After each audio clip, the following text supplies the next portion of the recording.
Il suffit d'écouter les femmes. C'est toujours un drame. C'était il y a 50 ans. Les Françaises obtenaient le droit à l'avortement. Cette jeune femme de 28 ans y a eu recours il y a quelques mois.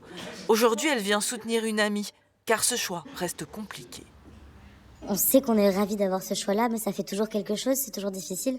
Du coup, de pouvoir être accompagné facilement et d'avoir la possibilité d'en parler, en fait, et de pas avoir à changer de pays ou d'état pour y avoir recours, bah, ça rassure. Parce que même si on a l'impression que c'est pas grand-chose, c'est quand même une étape. Et du coup, pouvoir le faire en sécurité, on peut... C'est le premier truc que je me suis dit quand ça m'est arrivé. Je me suis dit, oh mon Dieu, les femmes qui ont galéré pour le faire, alors que moi, j'ai cette chance de galérer en sécurité, quoi.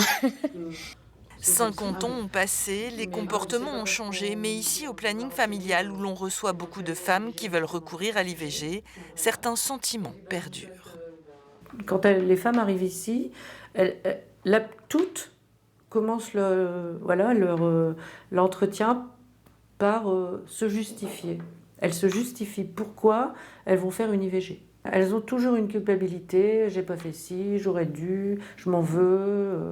Elles s'en veulent, ouais, elles sont pas contentes. Même si l'an dernier, le droit à l'avortement a été inscrit dans la Constitution, les militantes continuent de se battre. Leur permanence est encore taguée par des anti-IVG et la bataille se joue désormais sur Internet. Le problème aussi, c'est la désinformation, justement. C'est qu'il y a quand même beaucoup de sites sur Internet qui sont tenus par des personnes qui sont anti-choix et qui vont propager des fausses informations ou qui vont vraiment être à la limite sur le fil de la loi avant le délit d'entrave, quoi. Qui vont faire peur aux personnes qui souhaitent faire une IVG, qui vont essayer de les convaincre de ne pas avorter. Ça passe par des numéros verts, ça passe par des chats en ligne qui sont tenus par des personnes qui sont anti-choix. Ici, à Maubeuge, ce sont les moyens qui remettent en cause ce droit. En 2018, le planning familial a dû fermer plusieurs mois et la désertification médicale peut compliquer l'accès à l'IVG. C'est difficile parce qu'il n'y a qu'un seul hôpital de secteur, qui est l'hôpital de Maubeuge, où il n'y a malheureusement qu'une seule gynécologue, à ma connaissance, qui exerce les IVG.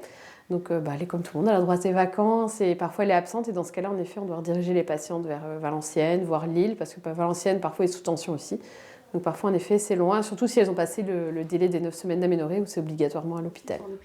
Et alors se pose la question des transports, surtout pour une mineure. Pour les 50 prochaines années, le planning familial espère donc plus de moyens pour un accès égalitaire à ce droit.